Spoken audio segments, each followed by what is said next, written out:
Bismillahirrahmanirrahim. Assalamu alaikum everyone. Before starting this video, I would like to introduce myself. My name is Suleiman Ahmed. I'm a student of final year medical laboratory technology at Sheikh Zayed Medical College. So basically today, the topic of our video is syllabus of hematology in second year medical laboratory technology under the given curriculum of University of Health Sciences.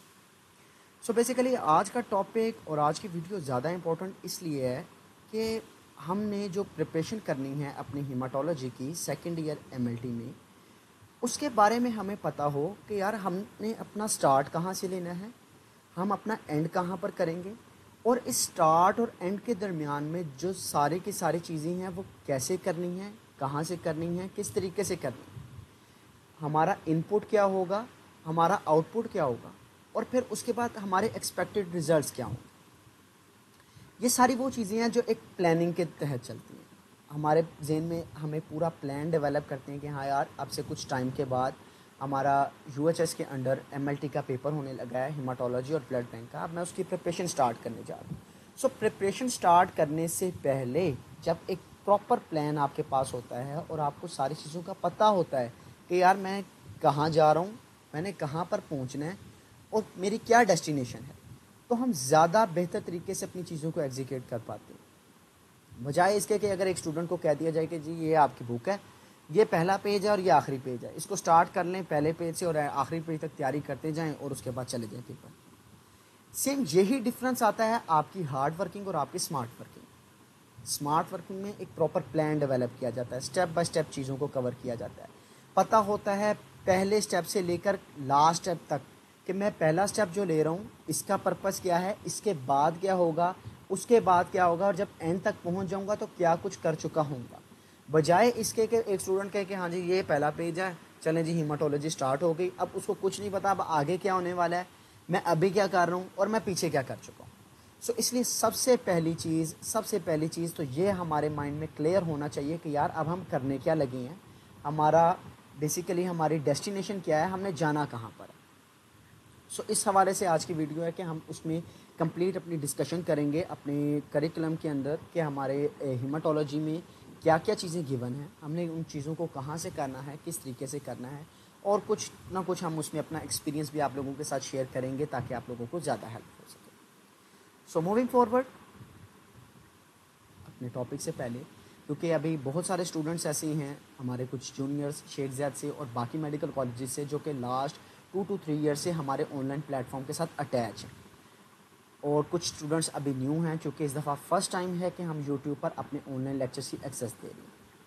Basically rankers coaching classes एक online platform है जिसको आज से तकरीबन 3 साल पहले मैंने और मेरे 2 क्लास फेलोज मेरे साथ और थे, मोहम्मद ज़ुबैर और समन नजीब, हम लोगों ने मिलकर स्टार्ट किया। बात की जाए एक ब्रीफ इंट्रोडक्शन की तो Mohammad Zubair one of the toppers of the UHS, इन्होंने first year medical laboratory technology में यूएचएस में among all medical colleges top position ली। दैन सेकंड और थर्ड ईयर में शेख ज़ैद मेडिकल कॉलेज में अपनी पोजीशंस ली। मैं अपनी बात करूं तो मैंने भी अल्हम्दुलिल्लाह फर्स्ट ईयर में एमएलटी में यूनिवर्सिटी ऑफ हेल्थ साइंसेज में सेकंड पोजीशन ली। दैन सेकंड ईयर में मैंने शेख ज़ैद में सेकंड पोजीशन ली, और जो अभी मेरा लास्ट थर्ड प्रोफेशनल गुजरा है इसमें भी अल्हम्दुलिल्लाह मैंने यूएचएस के अंदर सेकंड पोजीशन सिक्योर की। और Saman Najeeb also one of the competitive students. So basically आपकी जो टीम, जो रैंकर्स कोचिंग की टीम है among the toppers of the university of health sciences. Rankers coaching का प्लेटफॉर्म हम लोगों ने स्टार्ट किया इस सोच के साथ कि यार हमारी फील्ड के जो स्टूडेंट्स हैं, हम लोग हैं, हमारे जूनियर्स हैं, इनको अब एक कंपटीशन में आना चाहिए, इनको compete करना चाहिए। अब वो पास और फेल की गेम को ख़त्म कर देना चाहिए कि यार ये अच्छा मैंने 20 नंबर ले लिए हैं, 25 यहाँ से ले लूँगा, अब 4 सवाल यहाँ से कर लूँगा, 20 नंबर एमसीक्यू से आ जाएंगे, पास हो जाऊँगा। अब ये गेम ख़त्म हो जाना चाहिए। अब देखें, अब प्रैक्टिकल लाइफ में एक कंपटीशन चल रहा है, एक रेस चल रही है। वर्ल्ड वाइड बात की जाए तो वो भी यही चीज़ है कि यार किसके पास ज़्यादा नॉलेज है, कौन ज़्यादा अच्छे से डिलीवर कर सकता है, कौन बंदा ज़्यादा अच्छे तरीके, जिसके पास ज़्यादा अच्छे स्किल्स हैं, और उनके लिए मेहनत रिक्वायर है कि किस बंदे ने ज़्यादा मेहनत की है। ठीक है, देखिए एक चीज़ हमेशा मैं अपने प्रीवियस लेक्चर्स में भी बाकी स्टूडेंट्स को भी कहता हूँ कि कभी भी और ये नहीं सोचना कि यार एमएलटी है, इसमें पता नहीं क्या होगा क्या नहीं होगा। एक चीज़ सिर्फ अपने माइंड में क्लियर रखें, एक चीज़ के ऊपर अपना 110% बिलीव ले आएँ कि अल्लाह ताला ने कुरान मजीद में फ़रमाया है कि बेशक अल्लाह ताला कभी भी किसी इंसान की मेहनत को ज़ाया नहीं करता। तो ये चीज़ जब क्लियर होगी कि यार मैंने मेहनत की है तो मैं अपने डिज़ायर्ड रिजल्ट्स तक पहुंचूंगा, तो डेट्स इट। यहाँ पर आके सारी बातें ख़त्म हो जाती हैं कि यार पता नहीं फील्ड है, स्कोप है, नहीं है, जॉब मिलेगी नहीं मिलेगी, कैसी मिलेगी, पे कितनी मिलेगी, ये सारी बातें सेकेंडरी हो जाती हैं। जब बंदे को ये यकीन हो जाए कि हाँ यार जब मैंने मेहनत कर ली उसका रिवॉर्ड मुझे अल्लाह ताला देगा। ठीक है। सो रैंकर्स की मैं बात कर रहा था। रैंकर्स के हवाले से यही कि हमने 3 साल पहले से स्टार्ट किया। इससे पहले हम लोगों के रैंकर्स के जितने भी सेशंस रहे हैं वो पेड सेशंस रहे हैं। हम लोगों ने first year MLT, second year MLT और थर्ड ईयर MLT, ये तीनों क्लासेस अभी तक हमारे साथ ऑनलाइन अटैच हैं। ऑनलाइन प्लेटफॉर्म पे व्हाट्सएप ग्रुप्स हैं हमारे, उसके अंदर हम ऑनलाइन लेक्चर्स डिलीवर करते हैं और हमारे तमाम सेशंस पेड होते हैं। लेकिन इस साल हम लोगों ने थोड़ा सा एक न्यू स्टेप लिया है कि हम लोग यूट्यूब के ऊपर अपने तमाम लेक्चर्स को अपलोड करेंगे। हिमाटोलॉजी से हम लोगों ने स्टार्ट किया है सेकेंड ईयर से। सबसे पहले syllabus discussion, then lecture number 1 से लेके लेक्चर नंबर 30-40 जितने भी लेक्चर्स होंगे इंक्लूडिंग टेस्ट प्रॉपर उसके अंदर अपलोड किए जाएंगे, MCQs प्रॉपर अपलोड किए जाएंगे, प्रॉपर डिस्कशन अपलोड किए जाएंगे। सिर्फ मकसद ये है कि हमारे स्टूडेंट्स भी अच्छे से अच्छा गाइडलाइंस लें, काम करें, अच्छे से अच्छा स्कोर करें और कंपटीशन में। और हमें क्या फ़ायदा है, हमारा नॉलेज अच्छा होता जाएगा। बाकी रैंकर्स कोचिंग क्लासेस के हवाले से ये है कि आप लोग हमारे व्हाट्सएप ग्रुप्स को ज्वाइन कर सकते हैं। They are totally free of cost, इसके कोई चार्जेस नहीं हैं। वहाँ पर आप लोगों के साथ हम लोग अपनी गाइडलाइंस, अपना एक्सपीरियंस वहाँ पर भी शेयर करते हैं। ऑनलाइन लाइव सेशंस भी वहाँ पर किए जाते हैं। कुछ टेस्ट वगैरह भी हम लोग MCQs, प्रैक्टिस मटेरियल वहाँ पर भी शेयर किया जाता है। और यहाँ पर भी ड्यूरिंग लेक्चर या उसके अलावा लेक्चर में अगर आपका कोई क्वेश्चन होता है आप उसको कमेंट सेक्शन में लिख सकते हैं ताकि हम लोग आपको उसके ऊपर रिप्लाई कर सकें, आपके साथ एक अच्छी इंटरेक्शन हो और आप लोग उससे जितना मैक्सिमम हो सकता है फ़ायदा ले सकें। सो अब हम चलते हैं अपने टॉपिक की तरफ। हमारा है कि हिमाटोलॉजी जो कि सेकेंड ईयर MLT का एक सब्जेक्ट है।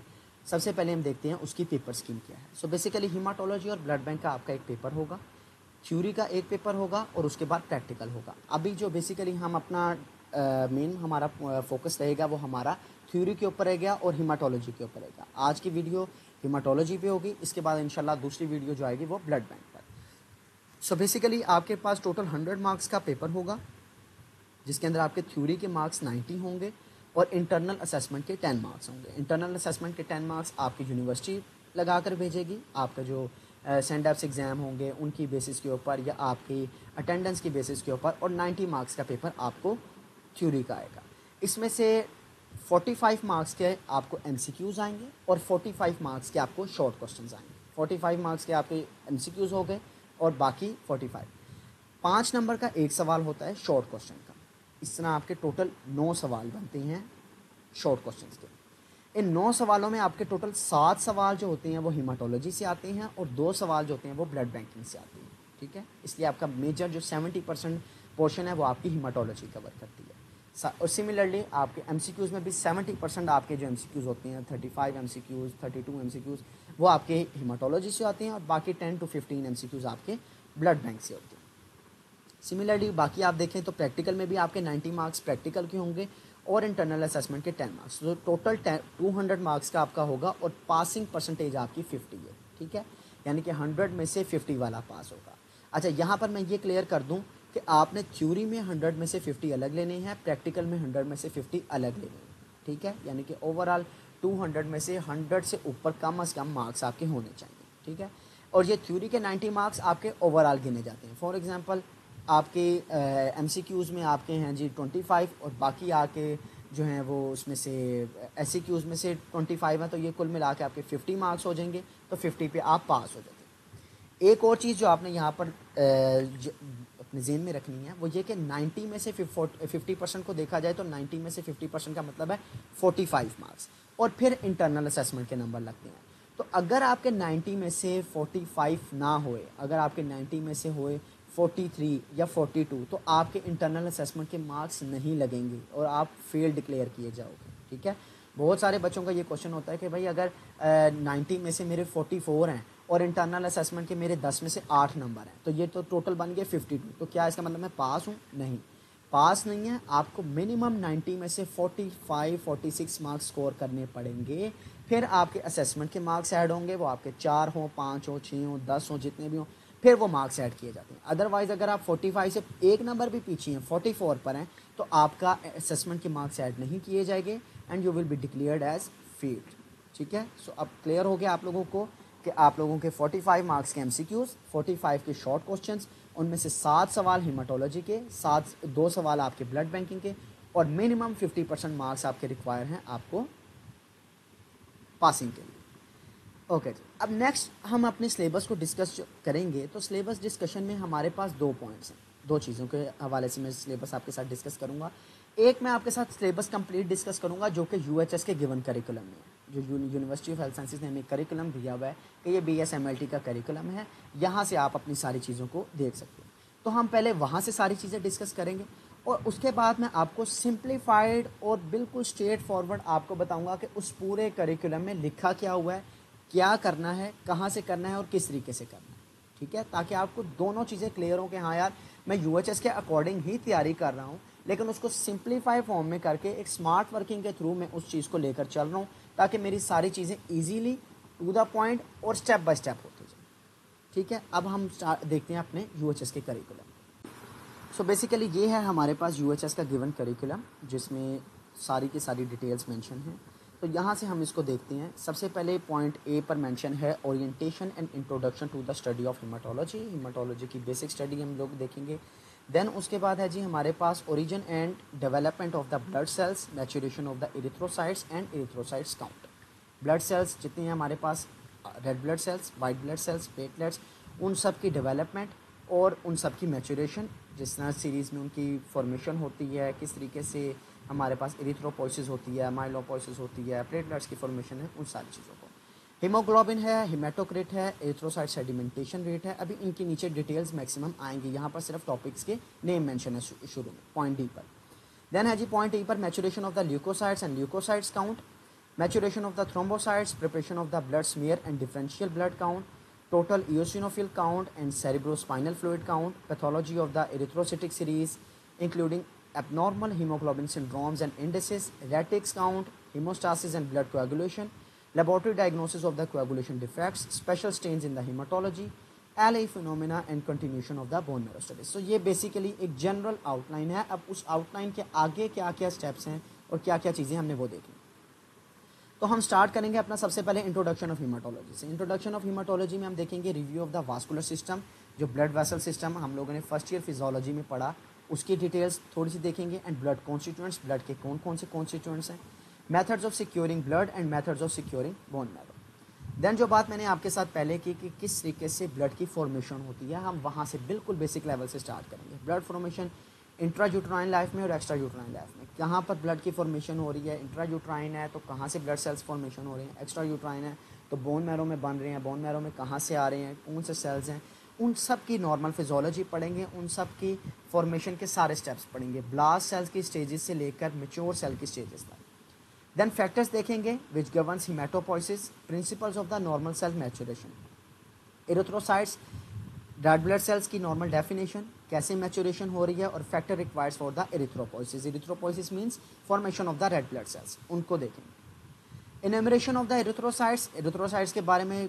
General principle of the count, ये हमारा कुछ प्रैक्टिकल पोर्शन से रिलेटेड है। अच्छा, यहाँ पर करिकुलम में ना थोड़ी सी चीज़ें मिक्स है, ठीक है, जो मैं बाद में आपको, जो मैंने सिंप्लीफाइड फॉर्म में किया है, वहाँ से भी आपको दिखाऊंगा। बेसिकली यूएचएस करिकुलम दिखाने का आपको मकसद ये है कि आपको क्लियर हो जाए पॉइंट सारे के सारे कि हाँ यार मैंने जो यूएचएस ने मुझे कहा है ना कि यार ये करके आओ, मैंने वो सारी चीज़ें तैयार कर ली, ठीक है। लेकिन इसी को थोड़ा सा हम सीखें, क्योंकि यहाँ पर बीच में मिक्स में प्रैक्टिकल पॉइंट्स भी आ जाएंगे, साथ ही थ्योरेटिकल आ जाएंगे, फिर रेड ब्लड सेल्स के आ जाएंगे, बीच में वाइट ब्लड सेल्स के, प्लेटलेट्स के आ जाएंगे, फिर उसके बाद दोबारा आरबीसीज के आ जाएंगे। तो एक दफ़ा एक जनरल ओवरव्यू ले लें, फिर उसके बाद मैं आपको सिंप्लीफाइड फॉर्म में समझाऊंगा, तो बिल्कुल आपको क्लियर हो जाएगा। Haemocytometer, red cell diluting pipette, diluting fluid, sources of error and normal values. Basically point number 5 में वो ये डिस्कस करना चाह रहा है कि जब हम रेड ब्लड सेल्स की मैनुअल काउंटिंग करते हैं तो वो किस तरीके से करते हैं। देन आ जाएगा जी आपके पास हीमोग्लोबिन का topic, one of the most important topic. Haemoglobin क्या है, उसके अंदर हीमोग्लोबिन के डिफरेंट टाइप्स हैं, हीमोग्लोबिन ए, हीमोग्लोबिन A1 और sickle cell haemoglobin A, haemoglobin C. तो इनके बारे में देखेंगे। केमिस्ट्री ऑफ हीमोग्लोबिन, हीमोग्लोबिन की फॉर्मेशन देखेंगे, कि किस तरीके से हमारे पास 4 अमाइनो एसिड्स की चेन हैं, 2 अल्फ़ा 2 बीटा, कितने के अमाइनो एसिड्स होते हैं उनके अंदर। मेटाबॉलिज्म देखेंगे हीमोग्लोबिन फॉर्मेशन का, compounds of the haemoglobin and haemoglobinometry, यानी कि हीमोग्लोबिन को अगर हम मेजर करना चाहते हैं हीमोग्लोबिन लेवल, वो किस तरीके से कर सकते हैं।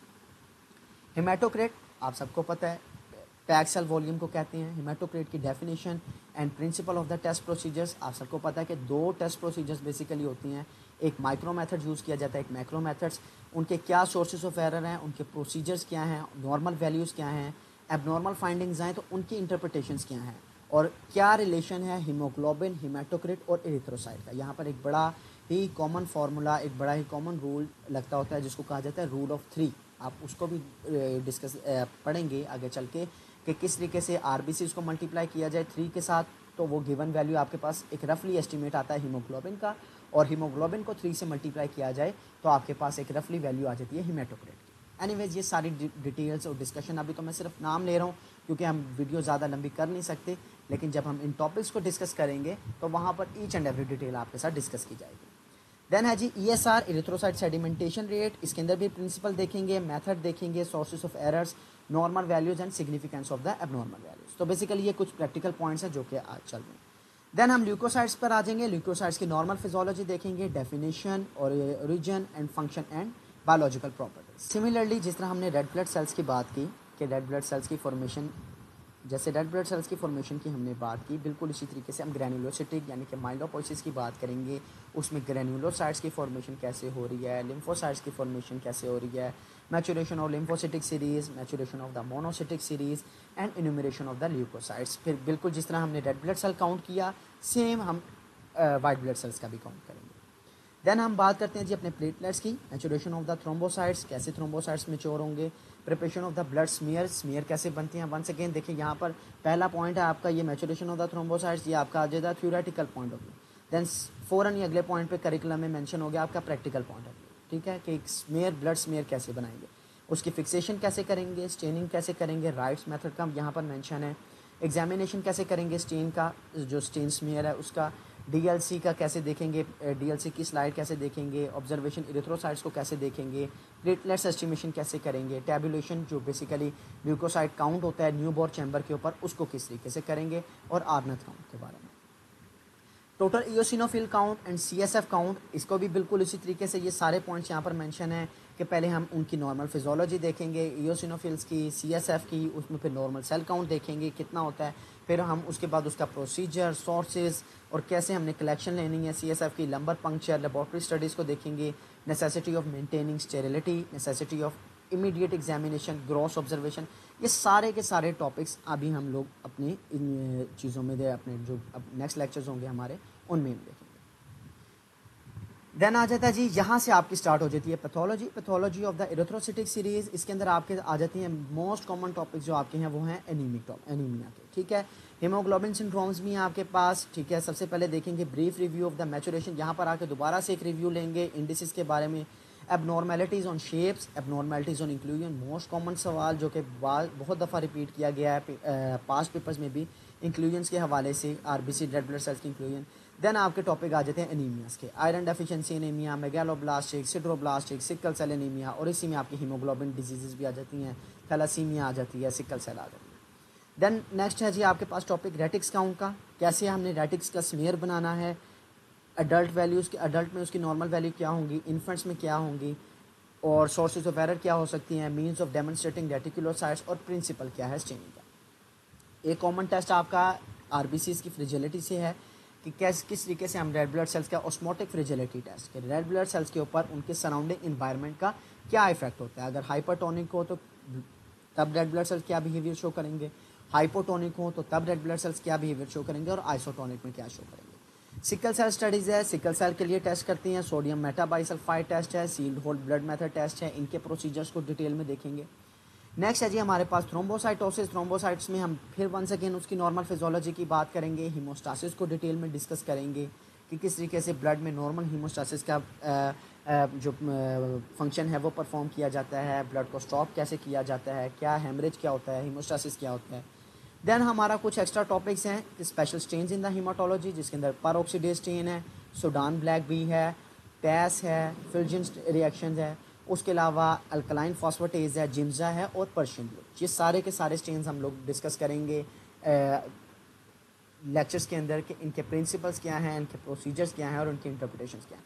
लास्ट में एक एक्स्ट्रा टॉपिक है आपके पास LE phenomena and continuation of the bone marrow studies. इनको भी हम देखेंगे कि किस तरीके से बोन मैरो एस्पायरेशन की जाती है, ट्राइफाइन बायोप्सीज ली जाती हैं और बोन मैरो में डिफरेंशियल काउंट किया जाता है। यहाँ तक आके हमारा कंप्लीट हो जाता है हेमाटोलॉजी का सिलेबस और नेक्स्ट हमारा है जी ब्लड बैंकिंग का। अब ये जो सारा सिलेबस यूएचएस ने दिया हुआ है ये थोड़ा सा ना मिक्स सिलेबस है, जिसना भी मैंने आपको बताया। तो आप लोगों ने अगर साथ साथ टॉपिक्स नोट किए हो तो बड़ा ही एक मिक्स सा और एक रैंडम सा सिलेबस है कि अच्छा भाई ये भी कर लो, ये भी कर लो, ऐसे भी कर लो, वैसे भी कर लो, ये प्रैक्टिकल का पॉइंट है, ये टेस्ट भी याद कर लो, ये टेस्ट भी याद कर लो, प्लेटलेट्स की भी फॉर्मेशन याद कर लो। लेकिन हमने करना थोड़ा सा अपने काम को पैटर्नाइज तरीके में, और उसी के लिए ये बेसिकली वीडियो या ये आप लोगों के लिए लेकर आ रहे हैं कि किस तरीके से आप लोगों ने अपनी चीज़ों को एक स्केजुलाइज तरीके में और एक पैटर्न के फॉर्म में बना के स्टेप बाय स्टेप कंटिन्यू करें। अब हम नेक्स्ट बात करते हैं कि अब हमने उस तरीके के थ्रू कैसे काम करना है। ये हो गए हमारे बेसिक टॉपिक पैथोलॉजी के हवाले से कि वाइट ब्लड सेल्स में लुकीमियाज, लिम्फोमाज, उनके आगे Hodgkin, non Hodgkin, multiple myeloma का भी है, माइलोडिस्प्लेजिया का भी टॉपिक है। तो ये सारे टॉपिक्स आगे जिनके हमने अब डिटेल्स में कवर करना, ठीक है। अभी हम चूँकि सिर्फ जनरल बात कर रहे हैं इसलिए अभी हम डिटेल्स में ज़्यादा इसको नहीं कर सकते कि AML क्या है, CML क्या है। सिर्फ ये टॉपिक्स के नाम है जो कि आप मेंशन कर लें अपने पास। नेक्स्ट है जी सिमिलरली प्लेटलेट्स। प्लेटलेट्स सबसे छोटा टॉपिक है। प्लेटलेट्स के बारे में आप नॉर्मल पढ़ोगे, कोएगुलेशन पाथवेज देखोगे, हीमोस्टासिस को देखोगे कि नॉर्मल कैसे ब्लड के फ्लो को स्टॉप करवाया जाता है, कैसे कोएगुलेशन करवाई जाती है। देन आप पैथोलॉजिकल पॉइंट ऑफ व्यू पे आओगे तो आप ब्लीडिंग डिसऑर्डर्स देखोगे caused by vascular and platelets abnormalities, जिसके अंदर आपकी वो आप बर्नार्ड सोलियर आ जाती है, ग्लैंड्समैन थ्रोम्बोस्थेनिया आ जाते हैं। वास्कुलर डिसऑर्डर्स में भी आपके कुछ 6-7 डिसऑर्डर्स हैं जिनके अंदर जो कि ब्लीडिंग डिसऑर्डर्स कॉज करते हैं। And then coagulation disorders last में आपको पता है आपके पास haemophilia A, haemophilia B, von Willebrand disease और DIC, ये 4 डिसऑर्डर्स हैं। सो प्लेटलेट्स एक क्वाइट एक कह लो कि एक छोटा टॉपिक है जो कि जल्दी ख़त्म हो जाता है। तो बेसिकली अगर अब हम इस तरीके से चलें कि ठीक है, अब हमने 3 हेडिंग्स बनाई, अपने माइंड में क्लियर किया कि यार ओके मैं अगले 20 डेज़ RBCs को दूंगा, उससे नेक्स्ट 20 डेज़ में वाइट ब्लड सेल्स को दूंगा और नेक्स्ट 10 डेज़ में प्लेटलेट्स को दूंगा। सो मेरे पास 50 डेज़ का एक टाइम पीरियड मेरे पास तैयार हो गया। अब रेड ब्लड सेल्स के 20 डेज़ में से ऐसा करते हैं मैं 8 डेज़ जो है अपने नॉर्मल फिजोलॉजी की तरफ ले जाता हूँ और 12 डेज़ में पैथोलॉजी की तरफ ले जाता हूँ। 8 डेज़ के अंदर मैंने टॉपिक तैयार कर लिया कि यार अब नॉर्मल फिजोलॉजी मैंने तैयार करना है। 2 दिन ऐसा करता हूँ सिर्फ मैं बुक से जनरल रीडिंग करता हूँ RBCs की नॉर्मल इन्फो के बारे में, काउंट, RBC का लाइफ स्पैन, ये सारी चीज़ें। नेक्स्ट 6 डेज ऐसा करता हूँ RBCs की जितनी सारी स्टेजेस हैं उनको याद करता हूँ और उसके पहले 1 दिन में 2 दिन में पढ़ लेता हूँ और उसके बाद उसको याद कर लेता हूँ, ठीक है। सिमिलरली नेक्स्ट 12 डेज आ गए, अच्छा भाई मेरे पास 6 एनीमियाज हैं, ऐसा करता हूँ हर एनीमिया पे मैं 2-2 दिन लगा लेता हूँ। आयरन डेफिशिएंसी पे 1 लगा लिया, थैलेसीमिया पे 1 लगा लिया, हीमोग्लोबिन में जो सिकल सेल वाले हैं उस पर 1 दिन लगा दिया। करते करते 12 डेज़ के अंदर मेरी प्रिपरेशन पूरी हुई, 1-2 दिन के अंदर टेस्ट दिए, चलो जी 20 डेज़ के अंदर मेरा रेड ब्लड सेल्स का पोर्शन हो गया ख़त्म। Okay, next 20 days white blood cells, same sequence, पहले physiology then pathology. Platelets 10 days same sequence, 4 days आपके नॉर्मल के हो गए, 6 डेज आपके पैथोलॉजी के हो गए, 50 डेज़ कंप्लीट हो गए। ये मैं 50 डेज़ वैसे ज़्यादा ही बता रहा हूँ, ऐसे 50 डेज़ तो नहीं, 30 डेज़ में आमतौर पे आप प्रिपरेशन इजीली कंप्लीट कर सकते हो, लेकिन चलें एक रफ सी एग्जांपल थी, ठीक है। अब आप कहते हो ठीक है जी ये मेरा थ्योरी का सारे पॉइंट्स क्लियर हो गए, अब प्रैक्टिकल्स की तरफ आ जाओ। अब गिने चुने टोटल 15 से 20 प्रैक्टिकल हैं, गिने चुने, ठीक है। इनकी भी आपको सारी डिटेल्स इंशाल्लाह प्रोवाइड करेंगे एक एक प्रैक्टिकल की कि क्या प्रैक्टिकल का प्रोसीजर है, प्रिंसिपल क्या है, प्रोसीजर क्या है, रिक्वायरमेंट्स क्या हैं, नॉर्मल वैल्यूज़ क्या हैं, सोर्सेज ऑफ एरर क्या हैं। 5 चीज़ें आप याद कर लें हर प्रैक्टिकल में, आपका प्रैक्टिकल पूरा है, ठीक है। आई रिपीट अगेन, सबसे पहले आप उसका requirements, principle, procedure, normal values और सोर्सेज। ESR है, ठीक है जी, PCV है, हिमेटोक्रिट, हीमोग्लोबिन एस्टिमेशन है, सियानमेट मेथड है, एसिड हिमेटिन मेथड है, सेल काउंट। सेल काउंट के अंदर आपके पास 4-5 और बन जाते हैं, रेड ब्लड सेल काउंट है, वाइट ब्लड सेल काउंट है, न्यूबॉर्न चैम्बर के ऊपर जो करते हैं, प्लेटलेट्स काउंट है, रेटिक्स काउंट भी आ जाता है और बाकी भी आ जाता है। Smear, preparation of the smear and staining of the blood film. अब आपको थोड़ा सा आइडिया हो गया होगा कि हम जो पिछला पूरा UHS का टॉपिक पढ़ के हैं वहाँ पर रैंडम लिखा हुआ है, वहाँ पर ये वाले टॉपिक को मिला दिया प्लेटलेट्स के साथ, ठीक है, किसी और टॉपिक को। अब आप वहाँ से स्टार्ट करना शुरू करेंगे, एक दिन आप प्लेटलेट्स पढ़ रहे होंगे, अगले दिन आप फ़ौरन से प्रैक्टिकल खोल के बैठ जाएंगे। फिर उससे अगले दिन आप रेड ब्लड सेल्स के टॉपिक पर चले जाएंगे, फिर उससे अगले दिन आप कोई हॉटकिन लिम्फोमा खोल के बैठे होंगे। तो बजाय इसके हम सीक्वेंस में क्यों ना चले, हम पहले कहें हाँ जी मेरा RBCs complete, white blood sales complete, platelets complete, ये मेरे पास प्रैक्टिकल हैं, रोज़ के मैं 2 प्रैक्टिकल करूँगा, तो मेरे 8 दिन के अंदर मेरे प्रैक्टिकल कंप्लीट, मेरी हीमाटोलॉजी की तैयारी कंप्लीट। ठीक है। नेक्स्ट है जी डीएलसी, आपके पास differential leucocyte count, retics count, osmotic fragility count आ जाता है टेस्ट, जो मैंने भी आपको पहले बताया, एचबी इलेक्ट्रोफ्लोरेसिस, क्लॉटिंग टाइम आ जाता है, ब्रीडिंग टाइम आ जाता है, पीटी आ जाता है, प्रोथ्रोम्बिन टाइम, एपीटीटी आ जाता है, थ्रोम्बिन टाइम आ जाता है, और एफटीपीज आ जाता है, फाइब्रिन डिग्रेडेशन प्रोडक्ट्स। तो ये बेसिकली 7 टेस्ट यहाँ पर मेंशन है, 8 यहाँ पर, 15 बन जाते हैं। अगर सेल काउंट को भी अलग कर लें और स्टेन्स को जो यहाँ पर बाकी ब्लड फिल्म की स्टेनिंग है इनको थोड़ा सा अलग कर लें, तो मैक्सिमम 20 या 22 प्रैक्टिकल, रोज़ के 2 करें तो 10 दिन की आपकी ये तैयारी बन जाती है। ठीक है। तो 10 दिन यहाँ पर लगा लें, 30 डेज़ वो लगा लें, तो 40 डेज़ के अंदर आप लोग इजीली विद ईज़ आप अपनी हीमाटोलॉजी कंप्लीट कर सकते हो, अगर आप एक सीक्वेंस में चल रहे हो। अगर आपने ये करिकुलम प्रिंट करवाया हुआ है, अपने पास रखा हुआ है, और आप कह रहे हो अच्छा जी करिकुलम का पहला पॉइंट है जी फॉर्मेशन ऑफ सेल्स, चलो जी फॉर्मेशन ऑफ सेल्स, दूसरा पॉइंट है चलो जी बोन मैरो पे आ जाओ, अच्छा जी बोन मैरो, अब वहाँ से एकदम इधर आ गए, तीसरा पॉइंट है चलो जी अब एकदम वाइट ब्लड सेल्स पे चले जाओ। सो बजाय इसके कि अब हम यूएचएस करिकुलम में हम उसको यूज़ करें बेसिक, तो हमने उसको ही यूज़ करना है, उसी से ही हमने बेसिक्स चला के आगे अपना तैयार करना है। लेकिन हम एक अपना सीक्वेंस में, एक अपना पैटर्न की फॉर्म में अपना स्केड्यूल तैयार करें और उसके अकॉर्डिंग तैयार करें, तो डे 1 के बाद जब हमारे डे 1 से हमारे माइंड में पूरा का पूरा एक प्लान तैयार होगा कि हाँ यार मैं यहाँ से शुरू करने जा रहा हूँ, ठीक है, और लास्ट डे पर जाके मैं अपने फिंगर टिप्स में एक बताऊंगा कि हाँ यार मेरे ये वाला टॉपिक भी तैयार है, ये वाला टॉपिक भी तैयार है, ये वाले मेरे red blood cells, white blood cell, platelets तीनों तैयार हैं, मेरे सारे के सारे प्रैक्टिकल्स तैयार हैं, तो मेरा जो पेपर है वो 90 में से 70 मार्क्स का मेरा पेपर तैयार हो चुका है। ठीक है। तो हमने तैयारी भी इसी तरीके से करनी है। ठीक है। सो आई होप सो कि ये वीडियो आप लोगों के लिए यूज़फुल होगी, आप लोगों ने इस वीडियो में से कुछ ना कुछ आप लोगों को बेहतर लगा होगा कि किस तरीके से हम लोग मज़ीद अच्छे से अपनी तैयारी कर सकते हैं। ठीक है। सो इंशाल्लाह इसी तरीके से मज़ीद और बेहतर वीडियोस आप लोगों के साथ शेयर करेंगे, ताकि आप लोग इन वीडियोस को देखकर और कुछ हमारे एक्सपीरियंस से कुछ अपने चीज़ों को ऐड करके आप लोग ज़्यादा अच्छे से अच्छी तैयारी कर सको और ज़्यादा अच्छे से अच्छा स्कोर करो और कंपटीशन में आओ और रेस में आओ और कुछ काम करके दिखाओ। ठीक है। So thank you so much. आज की वीडियो को हम यहीं पर वाइंड अप करते हैं। इंशाल्लाह नेक्स्ट वीडियो में हम ब्लड बैंकिंग के टॉपिक्स को डिस्कस करेंगे, ब्लड बैंकिंग के हवाले से देखेंगे कि क्या चीज़ें ब्लड बैंकिंग में हैं और हमने उनको किस तरीके से कवर करना है। दुआओं में याद रखिएगा। जज़ाकल्लाह। अल्लाह हाफ़िज़।